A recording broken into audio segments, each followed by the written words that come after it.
Ration కార్డుల రద్దు అంశాన్ని రాష్ట్ర ప్రభుత్వం ఇప్పుడు కేంద్ర ప్రభుత్వం దృష్టికి తీసుకువెళ్ళిందా?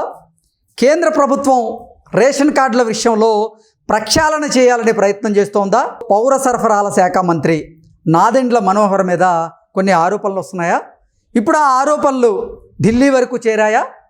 ఇప్పుడు కేంద్ర ప్రభుత్వం రాష్ట్రంలో జరుగుతున్నటువంటి ఆరోపణల మీద కాన్సన్ట్రేషన్ చేయబోతుందా, ప్రక్షాళన చేయబోతుందా అంటే అవునండి సమాధానం ఇస్తున్నారు కొంతమంది రాజకీయ విశ్లేషకులు. ఈ నేపథ్యంలోనే అసలు ఆ ఆరోపణలు ఏంటి, ఇప్పుడు కేంద్ర ప్రభుత్వం తీసుకోబోతున్నటువంటి నిర్ణయం ఏంటి అనేది మనం విశ్లేషణ చేసుకునేటువంటి ప్రయత్నం చేద్దాం. ప్రస్తుతం మనతో పాటున్నారు ప్రముఖ రాజకీయ విశ్లేషకులు, ప్రముఖ సీనియర్ జర్నలిస్ట్ సిఎస్ రావు గారు. సార్తో మాట్లాడదాం. సార్ నమస్తే. సార్ నమస్తే. ఈ రేషన్ కార్డుల విషయంలో అవకతవకలు జరుగుతున్నాయనో లేకపోతే అక్కడ కొన్ని ఆరోపణలు ఉన్నాయనో పౌర సరఫరాల శాఖ మంత్రి నాదెండ్ల మనోహర్ మీద కొన్ని ఆరోపణలు వస్తున్నాయి. ఆ ఆరోపణలు ఇప్పుడు కేంద్ర ప్రభుత్వం దృష్టికి వెళ్ళినాయి. కేంద్ర ప్రభుత్వం కూడా ఇప్పుడు నాదెండ్ల మనోహర్ మీద ఫోకస్ చేయబోతుంది, ఆయన మీద వస్తున్నటువంటి ఆరోపణల మీద అనేటువంటి వార్తలు వస్తూ ఉన్నాయి. ఏంటి సార్ అసలు ఏం జరుగుతుంది? ఇప్పుడు మొదటి నుంచి కూడా నాదెండ్ల మనోహర్ గారి మీద అనేక ఆరోపణలు వస్తున్నాయి జనసేన పార్టీలో. అది పవన్ కళ్యాణ్ గారికి కూడా తెలుసు. సామాజిక వర్గం పరంగా అక్కడ ఉండేటువంటి ఎక్కువ మంది కాపు సామాజిక వర్గం సంబంధించినటువంటి నేతలు నాదెండ్ల మనోహర్ గారి మీద అసంతృప్తిగా ఉన్నారు, అనేకమైన ఆరోపణలు చేస్తున్నారు. వాటిలో కొన్ని నిరాధారమైన ఆరోపణలు కొన్నింటిని పరిశీలించాలనే యాంగిల్లో పార్టీ ఉంది అని చెప్పి తెలుస్తుంది. ఆ పార్టీలో జరుగుతున్నట్టు చర్చ ప్రకారం అసలు ఆ ఆరోపణలు ఏంటి సార్? ఒకటి ఏంటంటే ఫస్ట్ నుంచి కూడా పార్టీలో నెంబర్ 2గా కనిపిస్తున్నాడు అనేది జీర్ణించుకోలేకపోతున్నారు అక్కడ ఉండేటువంటి కాపు సామాజిక వర్గంలో ఉండే నేతలు కొంతమంది. ఓకే. బట్ పవన్ కళ్యాణ్ గారు చాలా క్లారిటీగా ఉన్నారు ఆ విషయంలో. అసలు ఎట్టి పరిస్థితుల్లో నాదెండ్ల మనోహర్ గారిని పక్కన పెట్టడం కానీ లేదంటే అతను ప్రాధాన్యత ఇవ్వకపోవడం కానీ జరగదు, మీరు ఖచ్చితంగా ఆయన నాయకత్వంలో పనిచేయాల్సిందే అని చెప్పేసి ఆయన క్లారిటీ ఇచ్చారు. సో అదంతా ఒక ఎత్తు అయితే ఇంటర్నల్గా పార్టీలో. ఇప్పుడు రేషన్కి సంబంధించిన పౌర సరఫరాల శాఖ మంత్రిగా నాదెండ్ల మనోహర్ గారు ఉన్నారు. అది చాలా కీలకం. ఎందుకంటే ఫస్ట్ నుంచి కూడా అక్కడ రేషన్కి సంబంధించింది కాకినాడ పోర్టులో జరుగుతున్నటువంటి స్మగ్లింగ్, వీటన్నిటి గురించి పవన్ కళ్యాణ్ గారు ఎన్నికలకు ముందే చాలా సందర్భాల్లో ప్రస్తావించారు. ద్వారంపూడి చంద్రశేఖర్ రెడ్డిని అయితే పర్సనల్గా నీ అంతు చూస్తాను, నీ స్మగ్లింగ్ వ్యవహారాన్ని బయట పెడతాను అని చెప్పి చాలా ఘాటుగా ఆయన ఎలక్షన్లో తనదైనటువంటి శైలిలో ప్రచారం చేశారు. ప్రజలకు కూడా హామీ ఇచ్చారు. ద్వారంపూడి చంద్రశేఖర్ రెడ్డి కోసాలు కదిలిస్తానని చెప్పి ఆయన అలాంటి తీవ్ర స్థాయిలో ఉన్నటువంటి ఆరోపణలు కూడా చేశారు. అయితే ఇప్పుడు తాజాగా వస్తున్నటువంటి లెక్కల ప్రకారం ఏంటంటే 2019 నుంచి 2024 మధ్యకాలంలో, ఈ మధ్యకాలంలో రేషన్ బియ్యానికి సంబంధించి ఎంత స్మగ్లింగ్ జరిగింది అని చెప్పి లెక్కలేస్తే సుమారుగా టెంటేటివ్గా 80,000 కోట్ల రూపాయలు అవినీతి జరిగింది ఆ టెన్యూర్లో అని చెప్పి వీళ్ళు లెక్కేస్తున్నారు. ఓకే. మరి అంత సరఫరా జరిగిందా అని అంటే టోటల్గా ఎక్స్పోర్ట్ చేసింది ఎంత, అక్కడ అమ్ముకున్నది ఎంత అని చెప్పి లెక్క వేస్తే కనుక 80,000 కోట్ల రూపాయలు దోచేశారు ఈ స్మగ్లింగ్లు అని చెప్పి తెలుస్తుంది. కారణం ఏంటంటే Africa to Andhra, Andhra to Africa, vice versa ఈ నడిచినప్పుడు ఏమవుతుంది, ఇక్కడ ఉచితం ఇక్కడ ఇచ్చేది బియ్యం. ఎందుకు కరోనా సమయంలో ఉచితంగా బియ్యం ఇవ్వాలని చెప్పేసి కేంద్ర ప్రభుత్వం ఉచితంగా ఇచ్చింది. 2 రూపాయలు కూడా తీసుకోకుండా, కిలో 2 రూపాయలు కూడా తీసుకోకుండా ఉచితంగా బియ్యం పంపిణీ చేసింది. ఆ ఉచిత బియ్యాన్ని 5 రూపాయల నుంచి 10 రూపాయల మధ్యలో తీసుకుని 150 రూపాయలకి ఆఫ్రికా కంట్రీస్లో అమ్మారని చెప్పి తాజా నివేదిక చెప్తోంది.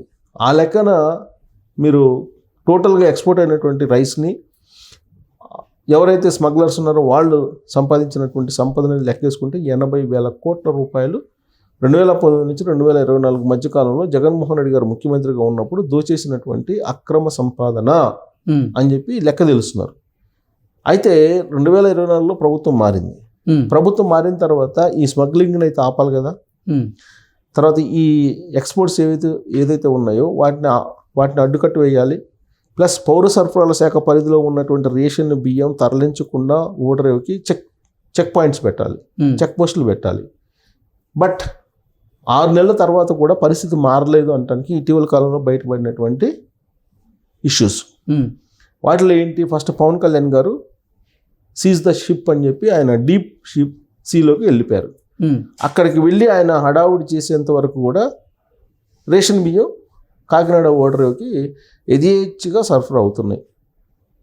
ఆ తర్వాత మళ్ళా తాజాగా రైడ్ చేస్తే నాదెండ్ల మనోహర్ గారు మంత్రి హోదాలో మళ్ళీ 454 టన్నులు ఏదో బయటపడి అంటున్నారు నిన్న మొన్న.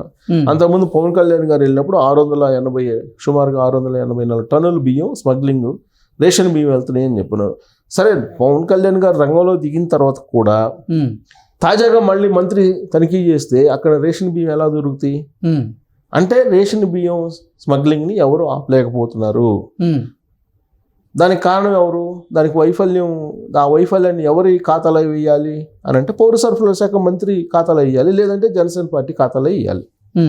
జనసేన పార్టీ ఖాతాలు అంటే పవన్ కళ్యాణ్ గారి ఖాతాలో పడతాయి. దానికి పవన్ కళ్యాణ్ గారు సిద్ధం అంటే నేను సిద్ధంగా లేను అని చెప్తున్నారు ఆయన. ఓకే, అంటే రేషన్ బియ్యం అక్రమ రవాణాని నిలువరించడంలో ఇప్పుడు పౌర సరఫరాల శాఖ మంత్రి అయినటువంటి ఆయన ఫెయిల్ అయినట్టేనా? ఫెయిల్ కాకపోతే 6 నెలల నుంచి ఏం చేస్తున్నట్టు ఒకటి. రెండు ఏంటంటే పవన్ కళ్యాణ్ గారు డీప్ సీలోకి వెళ్ళి సీజ్ ద షిప్ అని చెప్పేసి అంటే దాన్ని ట్రోల్ చేశారు చాలామంది. ఆ పరిస్థితి ఎందుకు వచ్చింది? పవన్ కళ్యాణ్ గారు రంగంలో దిగాల్సిన పరిస్థితి ఎందుకు వచ్చింది? నాదెండ్ల మనోహర్ గారు మంత్రిత్వ శాఖ మీద పట్టు సాధించి ఆయన గనక పగడ్బందీ చర్యలు తీసుకుంటే పవన్ కళ్యాణ్ గారు రంగంలో దిగాల్సిన అవసరం ఏమొచ్చింది? ఈ ప్రశ్న వేసుకొని చాలామంది ఏం చెప్తున్నారంటే అసలు దీని వెనక నాదెండ్ల మనోహర్ గారికి సంబంధించిన అనుచరులు లేదంటే వాళ్ళకి సంబంధించినటువంటి కొంతమంది ఉన్నారు అనేటువంటి ఆరోపణలు కూడా ఇప్పుడు జగన్మోహన్ రెడ్డి కోట్లుగా ఉండే కొంతమంది అభిప్రాయం. సో వీళ్ళు ఏంటంటే జనసేనలో కూడా కొంతమంది జగన్ కోట్లు ఉన్నారు, బీజేపీలో కొంతమంది జగన్ కోట్లు ఉన్నారు. వీళ్ళేంటంటే నాదెండ్ల మనోహర్ గారిని డ్యామేజ్ చేసే ప్రయత్నం చేస్తున్నారు. జనసేనలో ఉండేటువంటి కొంతమంది నాదెండ్ల మనోహర్ గారిని డ్యామేజ్ చేసే ప్రయత్నం చేస్తున్నారు. బహుశా ఆ కోణం నుంచి ఆయన్ని ఈ అవినీతి అక్రమాల ఊబిలోకి నెట్టడానికి ప్రయత్నం చేస్తున్నారు అనేది ఒకటైతే, 6 నెలల తర్వాత కూడా మంత్రిత్వ శాఖ మీద పట్టు రాకుండా ఉండడం అనేది ఆయన వైఫల్యం కింద వస్తుంది వ్యక్తిగతంగా. ఇప్పుడు స్మగ్లింగ్ బియ్యాన్ని ఆపలేకపోతున్నారంటే అర్థం ఏంటి? పగడ్బందీ చర్యలు తీసుకోలేకపోవటం కదా. లేదు, అధికార యంత్రాంగాన్ని ఆయన సరైనటువంటి మార్గంలో నడిపించలేకపోతున్నారు అనేటువంటి భావన అయితే కలుగుతుంది కదా. ఓవరాల్గా తీసుకుంటే కనుక అక్కడ జరుగుతున్నటువంటి స్మగ్లింగ్ అనేది పెద్ద ఎత్తు. దీని అంతటి కారణం ఏంటి? అన్ని పోర్టుల్లో కూడా ఇదనే జరుగుతుంది, అన్ని ఓడరేవుల్లో కూడా ఇలానే జరుగుతుంది. రేషన్ బియ్యం ఉచితం అనేది అవసరమా కాదా? ఒకవేళ అవసరం అయితే ఎలాంటి వాళ్ళకి ఇవ్వాలి? దీని మీద టోటల్గా దేశవ్యాప్తంగా కూడా ప్రక్షాళన చేయాలనేటువంటి ఆలోచన చేస్తున్నారు. అందుకే ఇప్పుడున్నటువంటి రేషన్ కార్డులన్నీ మొత్తాన్ని రద్దు చేసేసి వాటి ప్లేస్లో కొత్త కార్డులను జారీ చేయాలి అనేది. ఇప్పుడు కనుక పాన్ కార్డులను రద్దు చేసి కొత్త పాన్ కార్డులు తీసుకొస్తున్నారు కదా, డిజిటల్ పాన్ కార్డులు. అలాగే రేషన్ కార్డులు అసలు ఎవరికి ఇవ్వాలి అనేది కేరళ ప్రభుత్వం అమలు చేస్తుంది. 4 రకాల కార్డులు ఇచ్చి 4 రకాలుగా అమలు చేస్తుంది. అదొక భాగం అయితే, ఇప్పుడు తాజాగా ఫుడ్ కార్పొరేషన్ చైర్మన్గా బాధ్యతలు స్వీకరించినటువంటి బీజేపీ లీడరు ఆయన ఏమంటున్నారు అంటే అసలు టోటల్గా ఈ కార్డులన్నింటిని రద్దు చేసేసి ఫ్రెష్గా కార్డులు ఇష్యూ చేద్దాం నిరుపేదలకు మాత్రమే అని చెప్పి ఆయన అంటున్నారు. అంటే నరేంద్ర మోడీ గారి సూచనల మేరకు వాళ్ళు మాట్లాడుతున్నట్టు కదా. ఓకే, కేంద్ర ప్రభుత్వం ఆదేశం మేరకు 1 నేషన్ 1 కార్డ్ అంటున్నాడు ఆయన.